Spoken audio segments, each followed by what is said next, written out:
వేసవి ఎండ మండిపోతుంది. నిప్పులా ఉన్న ఎండలో నడిచి వెళ్తున్నాను. శరీరంలో ఓపిక లేదు, నీరసంగా ఉంది.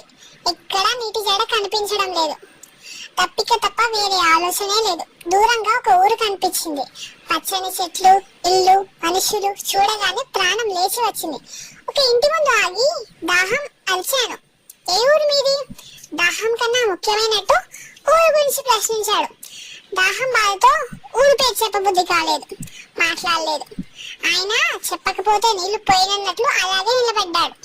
నాకు అర్థమైంది. కొంచెం సేపు నిలబడి ఇంకొక ఇంటికి వెళ్ళాను. ఎవరు మీరు? మళ్ళీ అదే ప్రశ్న. ఆ ప్రశ్న వినడం నాకు ఇష్టం లేదు. కొంచెం కోపం వచ్చింది. నాకు దాహం వేస్తుంది, నీళ్ళు ఇవ్వండి అంటుంటే ఆ ఊర్లో ఏ ఇంటికి వెళ్ళినా మీదే ఊరు, నీ పేరేమిటి, ఇవే ప్రశ్నలు. ప్రశ్నలకు జవాబు చెప్పకపోతే నీళ్లు ఇచ్చేటట్టు లేరు. నాకు ప్రాణం పోయినా చెప్పడం ఇష్టం లేదు. కోపంతో ఊరు దాటాను. అడవి కనిపించింది. అడవిలో నీళ్ళు ఎక్కడ దొరుకుతాయి అని చూస్తుండగా ఇక్కడ చూసిన పొదలు, తీగలు. ముందుకు వెళ్తున్నాను. దగ్గరలో ఒక చిలమ కనిపించింది. చిలమలో మంచిగా తల వంచి అమృతం లాగా నీళ్ళంతా తాగాను. నాకు చాలా ఆనందం కలిగింది.